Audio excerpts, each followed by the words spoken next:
30 বছর বয়সের পর একটা ছেলের কি চিন্তা ভাবনা থাকে?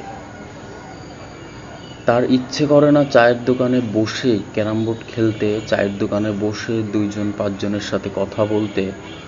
তার ইচ্ছে করে না একটু ঘুরতে যাইতে। অবশ্যই 30 বছর পার হয়ে গেলে তার উপরে একটা দায়িত্ব থাকে।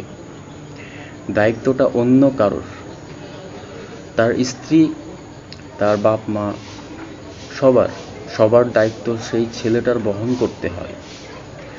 সেখান থেকে দেখা যায় যে 30 বছর বয়স পার হয়ে গেলে একটা ছেলের কখনোই এন্টারটেনমেন্টের প্রয়োজন হয় না। তার ইচ্ছে হয় সব সময় যে একটা মানুষের সাথে মিশে চলা। একটা মানুষ যখন তারে খারাপ ভাবে, তার রাতে ঘুম হয় না। আর 30 বছর বয়সের আগে একটা মানুষ যখন খারাপ বলতো যে ছেলেটা খারাপ, তখন সে সাথে সাথে এই প্রসঙ্গটা রেসপন্স করতো অনেক ভালোভাবে, পজিটিভলি নিত, নেগেটিভলি নিত, সবসময় সবভাবেই নিত। কিন্তু 30 বছর বয়স যখন পার হয়ে যায়, তখন একটা ছেলে ভাবে যে তার যেন কেউ খারাপ বলতে না পারে। তার মাথায় এই জ্ঞানটা তখনই আসে যে তার ভালো হয়ে চলতে হবে, সমাজের সাথে মিশে চলতে হবে, তার যদি শান্তিতে থাকতে হয়।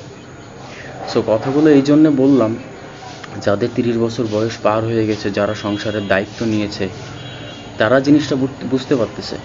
আসলে ইচ্ছা করে তা কিন্তু এমন না যে ইচ্ছা করতেছে, যে তার সব কিছু করতে ইচ্ছা করতেছে, এরকম না। তার ইচ্ছাটাই মরে যায়।